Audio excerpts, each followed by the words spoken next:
Welcome to my daddy online. My daddy online में आपका स्वागत करता हूं।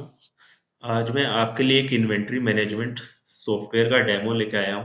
कैसे उसके अंदर कैसे कैसे वर्किंग करती है और कैसे कैसे उसके अंदर फीचर्स है, मैं आज आपको एक्सप्लेन करता हूं। ये मेनली इसका डैशबोर्ड हो गया, टोटल इनवॉइस दिख रही है, टोटल परचेज दिख रही है, टोटल आइटम दिख रहे हैं और टोटल कस्टमर दिख रहे हैं। परचेज और सेल रिपोर्ट इसकी मंथ वाइज वो दिख रही है। ठीक है। इसके अलावा टोटल सेल्स हुई या टोटल परचेज हुई, ये इसको सब क्लियर दिख रहा है। कस्टमर सेक्शन में आया, इसमें जोन जोन से कस्टमर की लिस्ट है, कस्टमर का नेम, कस्टमर का मोबाइल, ईमेल नंबर। यहाँ से आपको एडिट वगैरह करना है, ठीक है, या डिलीट वगैरह करना है, यहाँ से आप कर सकते हो। कस्टमर की क्या क्या लेजर बनेगी, ठीक है, आपको इसके अंदर ये सारी दिख रही है। क्या डेबिट हुआ, क्या बैलेंस है, क्या क्रेडिट है, सब कुछ। और करंट बैलेंस इसका फ्यूचर, आप इसको एक्सेल पीडीएफ या प्रिंट वगैरह कर सकते हैं। ऐसे करोगे, ये बेसिकली प्रिंट के लिए हो गया। पीडीएफ करना है तो पीडीएफ का ऑप्शन आ जाएगा। तो ये सारी फंक्शनैलिटी बनी हुई है। अब सप्लायर में आए, टोटल सप्लायर की लिस्ट आ गई। एडिट करना आ गया, डिलीट करना आ गया। इसके अलावा सप्लायर ऐड करना है, ऐड कर सकते हो प्रीवियस बैलेंस, स्टार्टिंग बैलेंस। ये बेसिकली इसके अंदर फंक्शनैलिटी बनी हुई है। सप्लायर का लेजर बनेगा, क्लिक करोगे उसका सारा दिख जाएगा। टोटल क्रेडिट क्या हुआ है, टोटल डेबिट क्या हुआ, और बैलेंस वगैरह इसका क्या क्या बन रहा है। आइटम बेसिकली जो जो से आइटम आप सेल परचेज करते हो, यूनिट होगी, इसकी आप यूनिट ऐड कर सकते हो। डायनामिक फंक्शनैलिटी है। कैटेगरी कर सकते हो। इसके अलावा ऐड आइटम करना है, आइटम का जो नाम जो आप करते हो वो आप कर सकते हो। जो ऑलरेडी आइटम है वो दिखा देगा, सेल प्राइस, परचेज प्राइस और ये सब इसके अंदर दिखा रहा है। अब आप इनवॉइस काट रहे हो, जैसे कस्टमर नेम उठाया, पेमेंट टाइप कैश किया, कितनी तारीख है ये, ठीक है, प्रोडक्ट का आया, आपका स्टॉक में दिखा देगा, ठीक है। फिर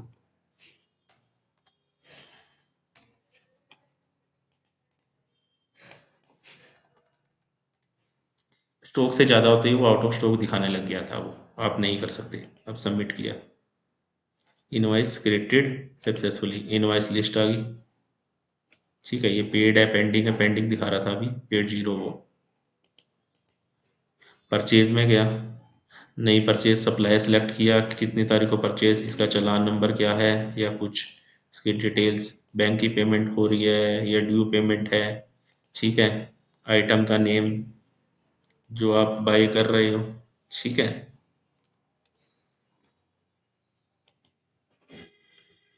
और कितने रुपए में बाय कर रहे हो, ये सारी चीज़ है इसके अंदर।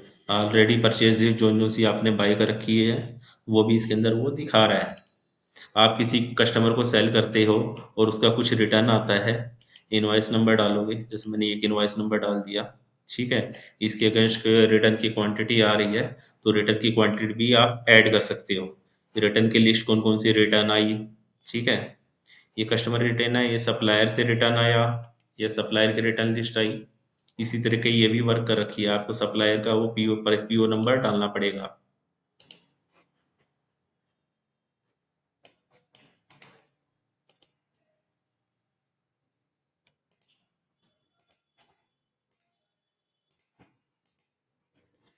ठीक है।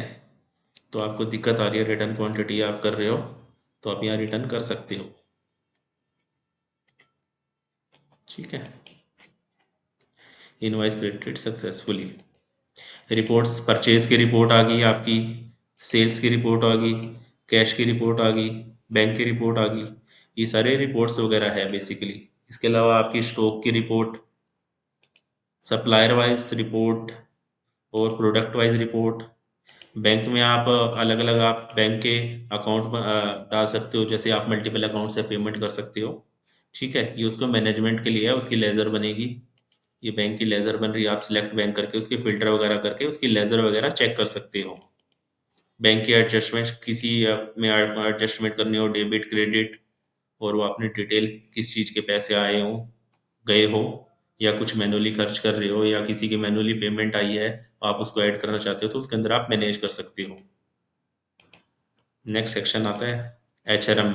H R M human resources, department के लिए इसमें अलग अलग आप डिपार्टमेंट ऐड कर सकते हो, अलग अलग डेजिग्नेशन ऐड कर सकते हो, उनकी सैलरी कैसे सेटअप करनी है, ठीक है, किस एम्प्लॉय को कितनी सैलरी देनी है, इस तरीके से आप वो मैनेज कर सकते हो। सैलरी की लिस्ट जनरेट वगैरह कर सकते हो, अटेंडेंस अटेंडेंस की रिपोर्ट वगैरह, एम्प्लॉय ऐड कर सकते हो, मैनेजर में कर सकते हो, पेमेंट हो रही है रिसीव हो रही है, आप ट्रांजेक्शन के अंदर इनवॉइस के अंदर मैनेज करना चाहते हो, ओके, तो आप इससे वो भी मैनेज कर सकते हो। ये कैश क्लोजिंग, इसमें एक डायनेमिक कैलकुलेटर भी दे रखा है आपको कैलकुलेशन के लिए, अगर यहाँ पे करना है तो ये कैलकुलेशन वर्क कर रही है प्रॉपर, आपको क्लोजिंग लिस्ट दिख जाएगी, ठीक है। इसके अलावा आप यूज़र रोल अलग अलग ऐड कर सकते हो, उनको क्या क्या परमिशन देनी है, इस तरीके से ये वर्क करेगा।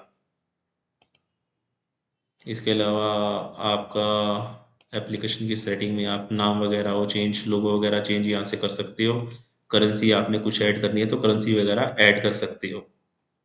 आशा करता हूँ आपको ये डेमो पसंद आया होगा। Thank you. कोई भी इशू हुआ तो आप कमेंट बॉक्स में डिस्कशन के लिए मैसेज कर सकते हैं या हमारे नंबर पे कांटेक्ट कर सकते हैं। Thank you.